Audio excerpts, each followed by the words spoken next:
Guess what we're doing today? There's a suitcase, there's some dogs, and oh my goodness, this is something we have not done in a very long time. But we are currently getting ready for a road trip to take the dogs to Florida. And this time, we're not taking the RV, we're driving. So I thought we would show you guys what we bring when we road trip with the dogs. So we have their suitcase, we have all their stuff. We're gonna go through it and show you guys what we pack for our dogs on long road trips. So during this trip, since as I said, we are not bringing the RV, we will be staying at Airbnbs and hotels. And I know some of you are now gonna ask, how the heck do you get 3 dogs in one hotel? Plan ahead. Call ahead to the hotels that you're staying at and ask them. Let them know that you have an extra dog. Most hotels will allow up to 2. Usually if you call ahead, they will allow a 3rd. If by chance we cannot find a hotel that will allow 3 dogs in one room, we will just pay for another room because sometimes that's just easier. And then we found pet-friendly Airbnbs, and of course, let them know that we have 3 dogs, and they were all very glad that we let them know, and still we're very happy to let the dogs come and stay. So the first thing that we need to make sure we have is the dog collars, their leashes, their harnesses. Those are definitely important things that we do not want to forget on this trip. Make sure that your collars have name tags with current phone numbers, and of course, it's even better if your dogs are microchipped as well. We also make sure to bring our walking belts, which you guys have seen in many videos before. And those of you that are gonna ask about the harnesses and the walking belts, there is actually an affiliate link down in the video description below where you can get the harnesses that we use and the walking belt as well. The next thing on the list is something that I actually usually keep on my phone. Sometimes I will also write down all of this information in a notebook. And we try to do this no matter how we're traveling, whether it's just a hotel trip, an Airbnb, road trip, RV travel. What we do is we figure out where we're gonna be staying, and then I call and find out where the closest 24-hour emergency vets are located. And what I do is I take and I write down where we're staying, and underneath that I have a list of the names of the places and the phone numbers. You just never know when you might need to call an emergency vet. Those of you that have been around for a while might remember in 2019 we took a road trip to LA for PetCon, and while we were up in Washington, I'm really glad I had my emergency list because Kira here ended up having to go to the emergency vet at 14 weeks old because she ate something she shouldn't have. So having that list and having those numbers on hand is something I feel is very important whenever you travel with your pets. You can always assume there's a 24-hour vet nearby, but sometimes there's not. Sometimes they're not open on certain days. So that's always something I research and have a list of when we travel. You can keep it on your phone, you can keep it in a notebook, whatever is easier for you. And speaking of emergencies, the next thing on the list is my doggy first aid kit. Now I put this thing together on my own. I actually did a video on it a long time ago. I'll put it down in the video description. It needs to be updated. I need to make a new one for you guys so you know what the new things are that we keep in our first aid kit. But I bring my doggy first aid kit and my bloat kit. Those of you who've been around a while know we have experienced bloat before, so I do keep that in my first aid kit as well. Very important, you just never know. Your dog might step on something, you might need the tweezers, you might need to cut a nail, you might need to wrap a paw if their little paw pads get cut. Always important to be prepared. Next on the list, food. Oh wait, it's empty.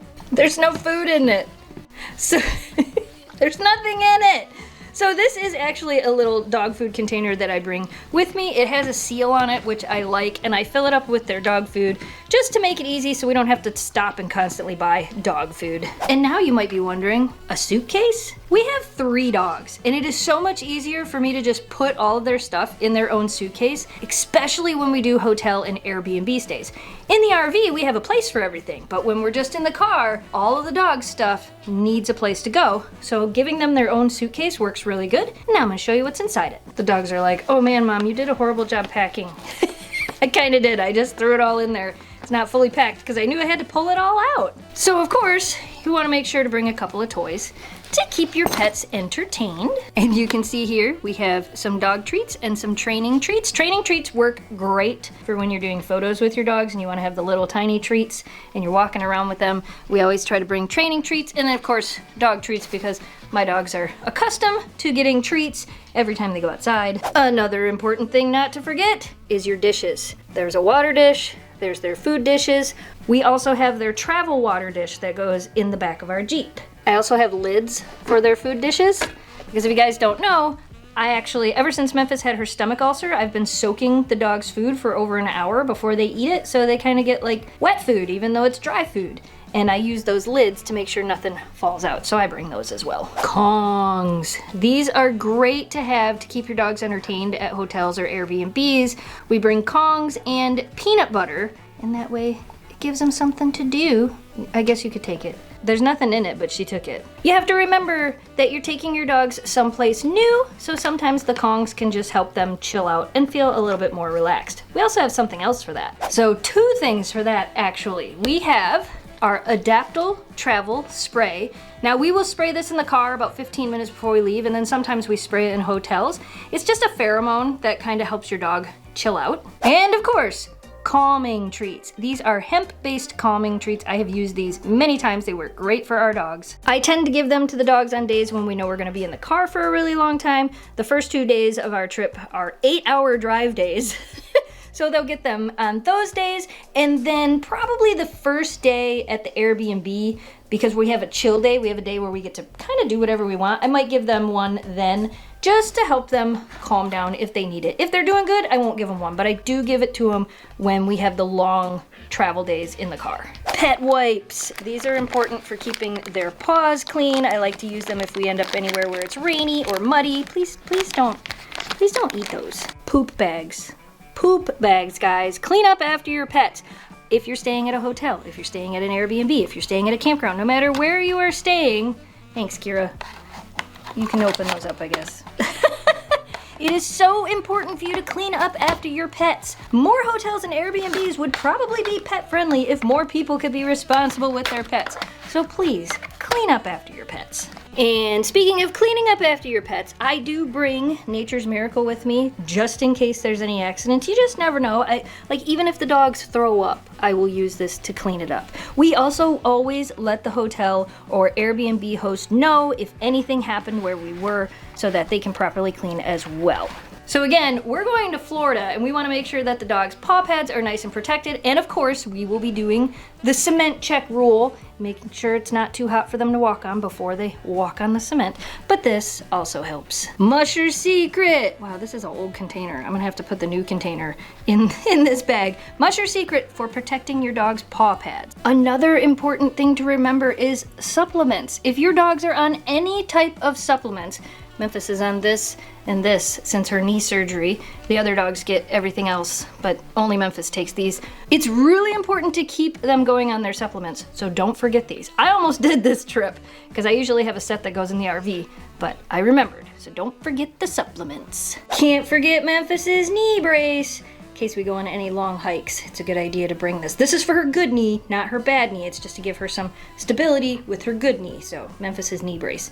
This might not be on your list. That's pretty much the basics of what we pack for our dogs when we stay at hotels or Airbnbs, when we do road trips like this. This is pretty much the basics. This is the stuff that'll go into the hotel with us. I also pack a little bag to keep in the car that includes things like wipes and poop bags, and then I have some more calming treats as well. They have the travel water dish that's in the back of the car, because that way I don't have to dig through this every time we make a stop. Now, you may have heard me say that our first 2 drive days on the way down to Florida are 8-hour days, which can be a really long drive for your dogs. My biggest piece of advice for anybody that is road tripping with your dogs, stop often. They need to stretch their legs just like you do. They need to use the bathroom just like you do.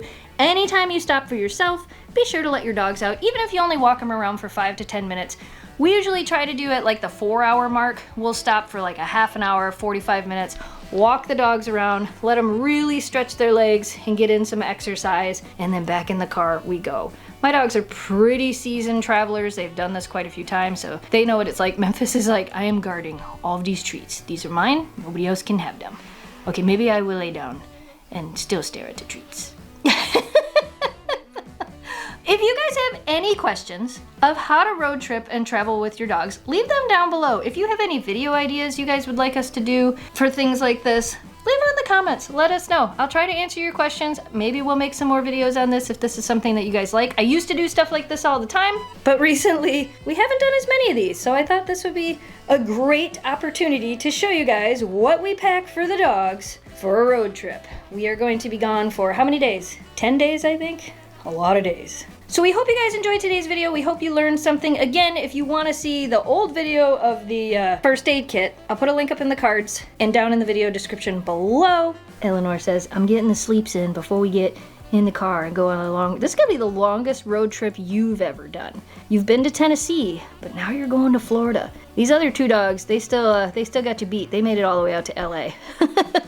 Alright, you guys, that's all we have for you today. We hope you enjoyed today's video. As always, thanks so much for watching. Thanks for subscribing. Stay positive, dream big. We will see you again soon. Side note, follow us over at SnowDogs Vlogs to see the long-form versions of our trip of taking the Snow Dogs to Florida.